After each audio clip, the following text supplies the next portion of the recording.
everyone, welcome to the Sindhu's channel. ಇದು ರೋಸೆಟಾ by ferns ರೆಸಾರ್ಟಿನ day 2 vlog ಆಗಿರುತ್ತೆ. ಇನ್ನು ಯಾರೆಲ್ಲ ಡೇ 1 ವ್ಲಾಗ್ ನೋಡಿಲ್ಲ ಫಸ್ಟ್ ಅದನ್ನು ನೋಡಿ, ಅದರದ್ದೇ ಕಂಟಿನ್ಯೂಷನ್ ಇದಾಗಿರುತ್ತೆ. ಸೊ ಈಗ ನಾನು ಮಾರ್ನಿಂಗ್ ಎದ್ದ ತಕ್ಷಣ ನನ್ನ ವ್ಯೂ ಈ ಥರ ಇತ್ತು. ಸೊ ನನ್ನ ಪ್ರೀವಿಯಸ್ ವ್ಲಾಗಲ್ಲಿ ನಾನು ರೂಮ್ ಟೂರ್ ಮಾಡಿದ್ದೀನಿ. ಸೊ ಅದು ನೋಡಿದರೆ ಇದು ಗೊತ್ತಾಗುತ್ತೆ ಯಾವ ಥರ ನಮ್ಮದು ರೂಮ್ ಇದೆ ಅಂತ ಹೇಳಿ. ಮತ್ತು ಈ ರೂಮ್ ಹೆಸರು ಬಂದು ರೋಬಸ್ಟಾ ಸ್ವೀಟ್ಸ್ ಅಂತ ಹೇಳಿ.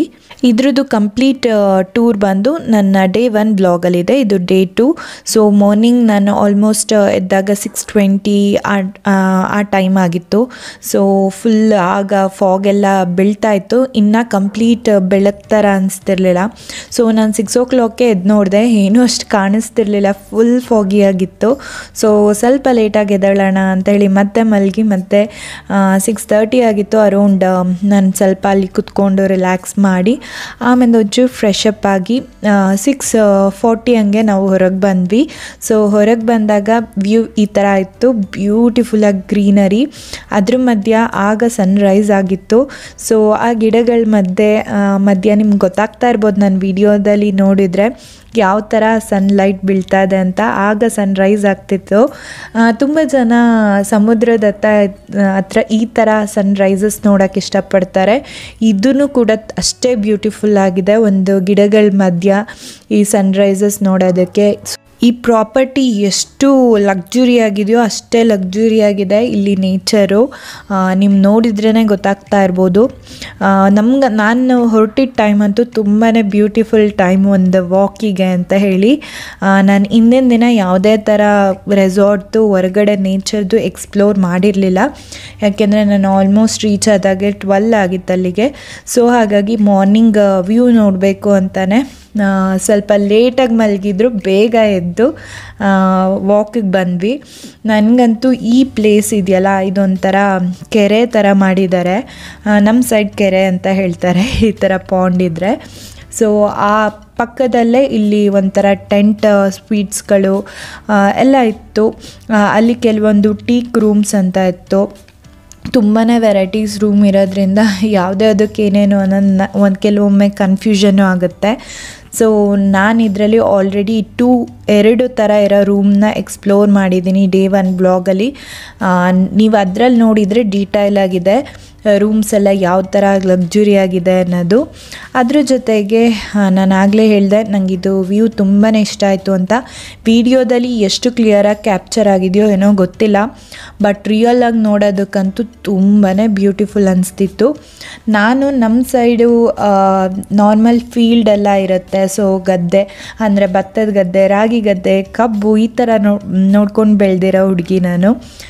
ಸೊ ನಮಗೆ ಈ ಥರ ಮಂಗಳೂರು ಸೈಡೆಲ್ಲ ಬಂದರೆ ಈ ಕಾಫಿ ಎಸ್ಟೇಟ್ ಆಗಿರ್ಬೋದು, ಈ ಟೀ ಪ್ಲ್ಯಾಂಟ್ಸ್ ಎಸ್ಟೇಟ್ ಆಗಿರ್ಬೋದು, ಈ ಥರ ಗ್ರೀನರಿ ಅಂದ್ರೇ ನಮಗೇನೋ ಒಂದು ಡಿಫ್ರೆಂಟ್, ಬೇರೆ ಎಲ್ಲೋ ಬಂದಿದ್ದೀವಿ ಅನ್ನೋ ಥರ ಫೀಲ್ ಕೊಡುತ್ತೆ. ನಾನು ಆಗಲೇ ಹೇಳಿದೆ ಸ್ವಲ್ಪ ಫಾಗಿ ಆಗಿತ್ತು ಅಂತ. ಅದು ನನ್ನ ವಿಡಿಯೋದಲ್ಲೂ ತುಂಬ ಚೆನ್ನಾಗಿ ಕ್ಯಾಪ್ಚರ್ ಆಗಿದೆ. ಎಕ್ಸ್ಪೆಷಲಿ ಈ ಥರ ಕೆರೆಗಳ ಜಾಗದಲ್ಲಿ ನಾವೆಲ್ಲೇ ಬಂದರೂ ಅದು ಫಾಗ್ದು ಒಂಥರ ಲೈಕ್ ಹೊಗೆ ಥರ ಕಾಣಿಸುತ್ತೆ. ಇಟ್ಸ್ ಲುಕ್ ಹೆಂಗೆ ಹೇಳಿ ಗೊತ್ತಾಗ್ತಾಯಿಲ್ಲ ನನಗೆ. ಅದು ಫುಲ್ ಹೊಗೆ ಥರನೇ ಕಾಣಿಸುತ್ತೆ ಫಾಗು. ಅಲ್ಲೇ ತುಂಬ ಹೊತ್ತು ನಾನು ಟೈಮ್ ಸ್ಪೆಂಡ್ ಮಾಡಿದೆ, ತುಂಬ ಚೆನ್ನಾಗಿ ಅನಿಸ್ತಿತ್ತು. ಅದ್ರ ಜೊತೆಗೆ ನಾವು ಆ್ಯಕ್ಚುಲಿ ಈ ಕೆರೆ ಹತ್ರ ನಿಂತ್ಕೊಂಡು ಅಲ್ಲಿ ನಮಗೊಂದು ಯಾವುದೋ ಒಂದು ಫಾರ್ಮ್ ಹೌಸ್ ಇದೆ ಅನ್ನೋ ಥರ ಕಾಣಿಸುತ್ತೆ. ಅದು ಆ್ಯಕ್ಚುಲಿ ಫಾರ್ಮ್ ಹೌಸ್ ಅಲ್ಲ, ಪೂಲ್ ಏರಿಯಾ. ನೋಡೋದಕ್ಕಂತೂ ದೂರದಿಂದ ಅಲ್ಲಿ ಯಾವುದೋ ಒಂದು ಮನೆ ಇದೆಯೇನೋ ಅನ್ನೋ ಥರ ಫೀಲ್ ಆಗುತ್ತೆ. ಅದ್ರ ಜೊತೆಗೆ ಈ ಕೆರೆ ಹತ್ರ ಈ ಥರ ಡಕ್ಗಳಂತೂ ಸಾಕಿದ್ರು, ತುಂಬಾ ವೆರೈಟೀಸ್ ಇರುವಂಥದ್ದು. ಇದು full black and brown, white ಎಲ್ಲ ಮಿಕ್ಸ್ ಇದೆ ಈ ಡಕ್ಕು. ಕೆಲವೊಂದು ವೈಟು ಇತ್ತು. ಎಲ್ಲ ಆಗ ಮಾರ್ನಿಂಗಲ್ಲ ಅದು ಎಲ್ಲ ಚಿಲಿಪಿಲಿ ಅಂತ ಓಡಾಡ್ತಿತ್ತು. ತುಂಬಾ ಚೆನ್ನಾಗಿ ಅನಿಸ್ತಿತ್ತು. ನಾನು ಹೇಳ್ದೆ ಅಲ್ಲ ವೈಟ್ ಕಲರ್ದು ಇದೆ ಅಂತ, ಅದು ಇಲ್ಲಿ ಓಡಾಡ್ತಾ ಇದೆ. ಆ ನೇಚರಿಗೂ ಆ ಕೆರೆ ಇರೋದಕ್ಕೂ ಇಲ್ಲಿ ಡಕ್ಗಳಿರೋದಕ್ಕಂತೂ ಸಖತ್ ಬ್ಯೂಟಿಫುಲ್ ಆಗಿತ್ತು. ಆಲ್ಮೋಸ್ಟ್ ಒಂದು ½ ಮೇಲೆ ನಾನು ಇಲ್ಲೇ ಟೈಮ್ ಸ್ಪೆಂಡ್ ಮಾಡಿದ್ದೀನಿ. ಇಲ್ಲಿ ಕೆಲವೊಂದು ಮಕ್ಕಳುಗಳು ಕೂಡ ರೆಸಾರ್ಟಿಗೆ ಫ್ಯಾಮಿಲಿ ಬಂದಿತ್ತಲ್ಲ, ಸೊ ಅಲ್ಲಿ ಮಕ್ಕಳುಗಳಂತೂ ಡಕ್ ನೋಡಿ ತುಂಬಾ ಎಂಜಾಯ್ ಮಾಡ್ತಿದ್ರು. ಲೈಕ್ ಸ್ನಾನ ಮಾಡ್ತಾಯಿದ್ದೆ ಡಕ್ಕೆಲ್ಲ ಕೆರೆಯಲ್ಲಿ ಅಂತೆಲ್ಲ ಮಾತಾಡ್ಕೊಂಡು ತುಂಬಾ ಎಂಜಾಯ್ ಮಾಡ್ತಿದ್ರು. ಅಲ್ಲಿ ಮೀನು ಇರುತ್ತಾ, ಮೀನು ಸಿಗುತ್ತಾ ಅಂತೆಲ್ಲ ಕೇಳಿಕೊಂಡು ಸುಮಾರು ಹೊತ್ತು ನಾನು ಇಲ್ಲೇ ಟೈಮ್ ಸ್ಪೆಂಡ್ ಮಾಡಿದೆ. ತುಂಬಾ ಚೆನ್ನಾಗಿ ಫೀಲ್ ಕೊಡ್ತೈತಿ ಈ ಪ್ಲೇಸ್ ನನಗೆ.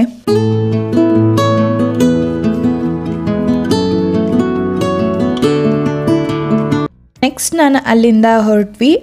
ನಮ್ಮದು ಪೂಲ್ ಏರಿಯಾ ಅಲ್ಲಿ ದೂರದಲ್ಲಿ ಕಾಣಿಸ್ತಿತ್ತಲ್ಲ, ನಾನು ಹೇಳಿದ್ನಲ್ಲ ಯಾವುದೋ ಫಾರ್ಮ್ ಹೌಸ್ ಇದೆ ಅಥವಾ ಯಾವುದೋ ಗೆಸ್ಟ್ ಹೌಸ್ ಥರ ಇದೆ ಅಂತ ಹೇಳಿ, ಆ ಪ್ಲೇಸಿಗೆ ಹೋಗೋಣ ಅಂತ ಹೇಳಿ ನಾವು ಆಲ್ಮೋಸ್ಟ್ ನನ್ನ ರೂಮಿಂದ ಒಂದು ರೌಂಡೇ ಬಂದಿದ್ವಿ.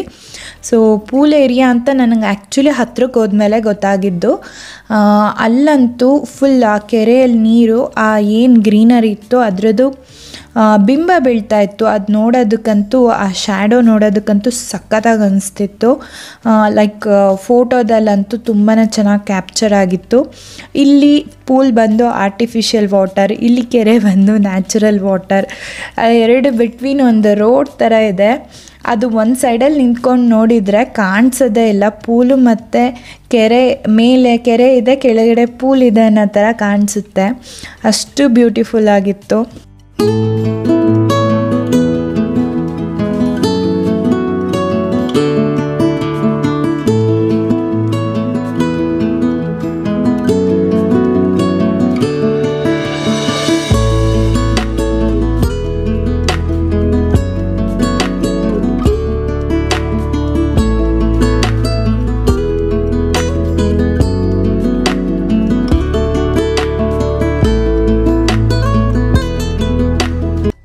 ಇಲ್ಲಿ pool area with bar counter ಕೂಡ ಇದೆ.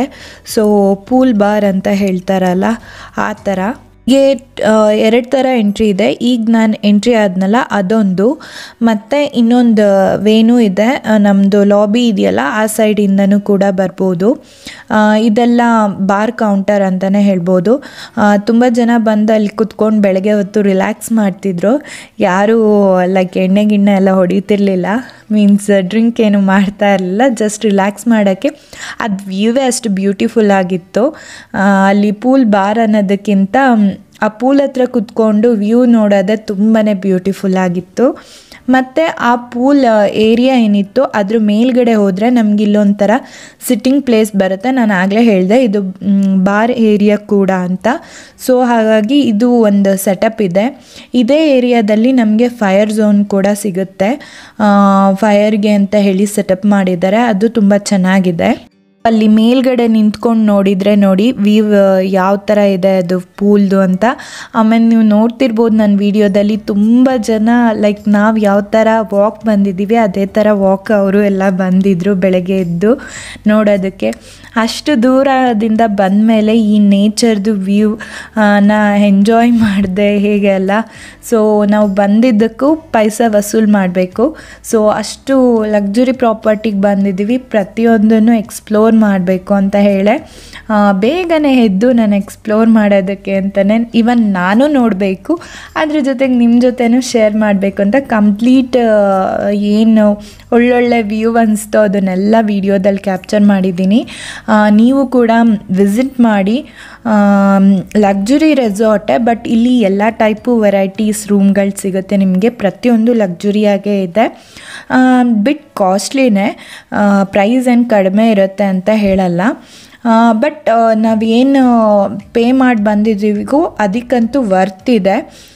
ಇದು ಯಾವುದೇ ಕಾರಣಕ್ಕೂ ಪಾಕೆಟ್ ಫ್ರೆಂಡ್ಲಿ ಇರುವಂತಹ ರೆಸಾರ್ಟ್ ಅಂತೂ ಅಲ್ಲ. ನಾನು ಆಗಲೇ ಹೇಳಿದೆ ಲಕ್ಸುರಿ ರೆಸಾರ್ಟ್ ಅಂದಮೇಲೆ ಹೆಸರಲ್ಲಿ ಲಕ್ಸುರಿ ಅಂತ ಬಂದಮೇಲೆ ಕಾಸ್ಟ್ಲಿ ಇದ್ದೇ ಇರುತ್ತೆ. ಸೊ ನನಗನ್ಸಿದ್ದು ವೆರಿ ಬ್ಯೂಟಿಫುಲ್ ಗ್ರೀನರಿ. ನೆಕ್ಸ್ಟು ಅಲ್ಲೆಲ್ಲ ಆಲ್ಮೋಸ್ಟ್ ನಾನು 7:30ವರೆಗೂ ಅಲ್ಲೇ ಟೈಮ್ ಸ್ಪೆಂಡ್ ಮಾಡಿದ್ವಿ ಅಂತಲೇ ಹೇಳ್ಬೋದು. 6:30ಇಂದ 7:30ವರೆಗೂ ಏನದು ಕೆರೆ ಇತ್ತೋ ಆ ಪ್ಲೇಸು, ಪೂಲ್ ಏರಿಯಾ ಇದರಲ್ಲೇ ಟೈಮ್ ಸ್ಪೆಂಡ್ ಮಾಡಿದೆ. ಅದಾದಮೇಲೆ ನೆಕ್ಸ್ಟು ನಾನು ಹೊರಟಿದ್ದು ಇಂಡೋರ್ ಗೇಮ್ಸ್ ನೋಡೋಣ ಅಂತ ಹೇಳಿ ಹೊರಟ್ವಿ. ಸೊ ಅಲ್ಲಿಂದ ಹೋಗ್ತಾ ಇನ್ನೂ ಏನೆಲ್ಲ ಇದೆ ಅಂತೆಲ್ಲ ನೋಡ್ತಿದ್ವಿ. ಸೊ ಅಲ್ಲಿ ಮಸಾಜ್ ಸೆಂಟರ್ ಇದೆ ಅಂತ ನಾನು ಆಲ್ರೆಡಿ ಹಳೇದು ವ್ಲಾಗಲ್ಲೇ ಹೇಳಿದ್ದೆ. ಹಳೇದು ಮೀನ್ಸ್ ಡೇ 1 ವ್ಲಾಗಲ್ಲೇ ಹೇಳಿದ್ದೆ. ನಾವು ಅದನ್ನೇನು ತೊಗೊಂಡಿರಲಿಲ್ಲ, ಅದು ಸಪ್ರೇಟ್ ನಮ್ಮ ಪ್ಯಾಕೇಜಲ್ಲಿ ಇನ್ಕ್ಲೂಡ್ ಆಗಿರಲ್ಲ, ಸಪ್ರೇಟಲ್ಲಿ ತೊಗೋಬೋದು. ಬಟ್ ಡಿಸ್ಕೌಂಟ್ಸ್ ಇರುತ್ತೆ, ಒಂದೊಂದು ಸೀಸನ್ ಮೇಲೂ ಡಿಪೆಂಡ್ ಆಗುತ್ತೆ. ಈವನ್ ಈ ರೆಸಾರ್ಟಲ್ಲಿ ನಮಗೆ ಇನ್ನೊಂದೇನು ನೋಡ್ಬೋದು ಅಂದರೆ ಅವರು ಇಲ್ಲಿ ಕ್ರಾಪ್ ಬೆಳೀತಾನೂ ಇದ್ದಾರೆ. ಕೆಲವೊಂದು ಕಡೆ ಹನಿ ನೀರಾವರಿ ಆ ಥರ ಎಲ್ಲ ಮಾಡಿದರು. ಬರೀ ರೆಸಾರ್ಟ್ ಅಂದ್ಬಿಟ್ಟು ಸುಮ್ಮನೆ ಏನೋ ಆರ್ಟಿಫಿಷಿಯಲ್ ಆಗಿ ಮಾಡಿರುವಂಥದ್ದೆಲ್ಲ, ಅಲ್ಲಿ ರಿಯಲ್ ಕಾಫಿ ಪ್ಲ್ಯಾಂಟ್ಸ್ಗಳೆಲ್ಲ ಇತ್ತು. ಸೊ ಅದರಿಂದನೂ ಅವರು ಅರ್ನ್ ಮಾಡ್ತಾ ಇರ್ತಾರೆ. ತುಂಬ ಕಡೆ ನಾನು ಡ್ರಿಪ್ ಇರಿಗೇಷನ್ ನೋಡಿದೆ, ಅದು ಕಾಫಿ ಪ್ಲ್ಯಾಂಟ್ಗೆ ಅಥವಾ ಬೇರೆ ಏನಾದರೂ ಕ್ರಾಪ್ ಬೆಳೆಯೋಕೆ ಏನೋ ಗೊತ್ತಿಲ್ಲ, ನನಗೆ ಐಡಿಯಾ ಇಲ್ಲ.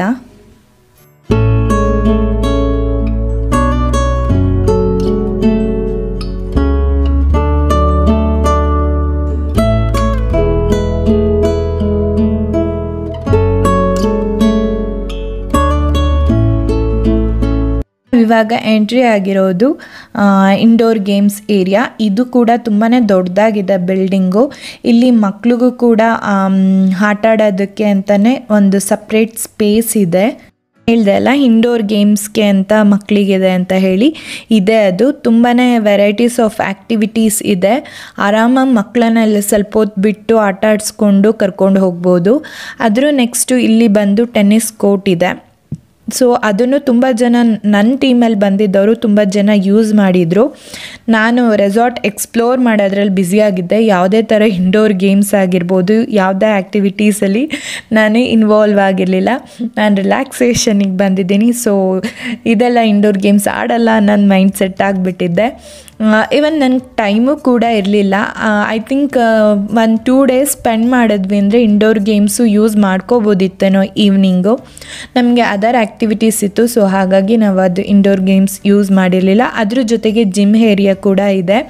ಅಲ್ಲೂ ಹೋಗಿ ಸುಮ್ಮನೆ ನಾನು ಹೇಳ್ತಿದ್ದೆ, ನಾನು ಜಿಮ್ಮಲ್ಲಿ ಯಾವ ಥರ ವರ್ಕೌಟ್ ಮಾಡ್ತಿದ್ದೆ, ಏನು ಮಾಡ್ತಿದ್ದೆ ಅನ್ನೋದನ್ನೆಲ್ಲ ಕೂಡ ಹೇಳ್ತಾ ಇದ್ದೆ ನನ್ನ ಫ್ರೆಂಡ್ಸಿಗೆ.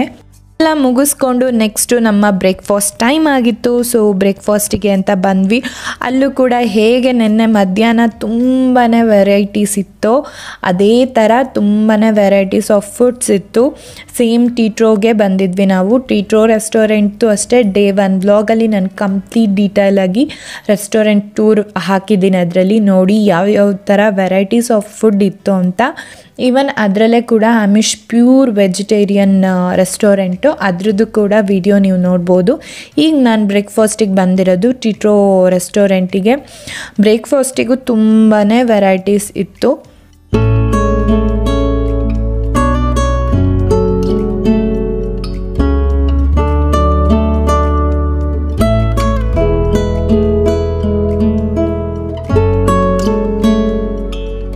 ನೆಕ್ಸ್ಟು ಬ್ರೇಕ್ಫಾಸ್ಟ್ ಎಲ್ಲ ಮುಗಿಸಿ ನಾನು ಫ್ರೆಶ್ ಅಪ್ ಆಗಿ ರೆಡಿ ಆದೆ. ಒಂದಷ್ಟು ಫೋಟೋಸ್ ಎಲ್ಲ ತೊಗೊಂಡಿದ್ದು ಸ್ವಲ್ಪ ಹೊತ್ತಿಗೆ ಚೆಕ್ಔಟ್ ಟೈಮ್ ಆಗಿತ್ತು. ಸೊ ಅದರದ್ದು ಪ್ರೊಸೀಜರೆಲ್ಲ ಮುಗಿಸಿ ನಾವು ರೆಸಾರ್ಟಿಂದ ಹೊರಟ್ವಿ. ಓವರಾಲ್ ನನ್ನ ರೆಸಾರ್ಟ್ ಟೂರ್ ಈ ಥರ ಇತ್ತು. ಐ ಹೋಪ್ ನಿಮ್ಮೆಲ್ಲರಿಗೂ ಇಷ್ಟ ಆಗಿದೆ ಅನ್ಕೋತೀನಿ. ಇನ್ನೂ ಯಾರೆಲ್ಲ ನನ್ನ ಚಾನಲ್ಗೆ ಸಬ್ಸ್ಕ್ರೈಬ್ ಮಾಡದೆ ನೋಡ್ತಿದ್ದೀರಾ, ಆದಷ್ಟು ಬೇಗ ಸಬ್ಸ್ಕ್ರೈಬ್ ಮಾಡಿ, ಲೈಕ್ ಕೊಡಿ, ಕಮೆಂಟ್ ಮಾಡಿ, ಶೇರ್ ಮಾಡಿ. Thank you.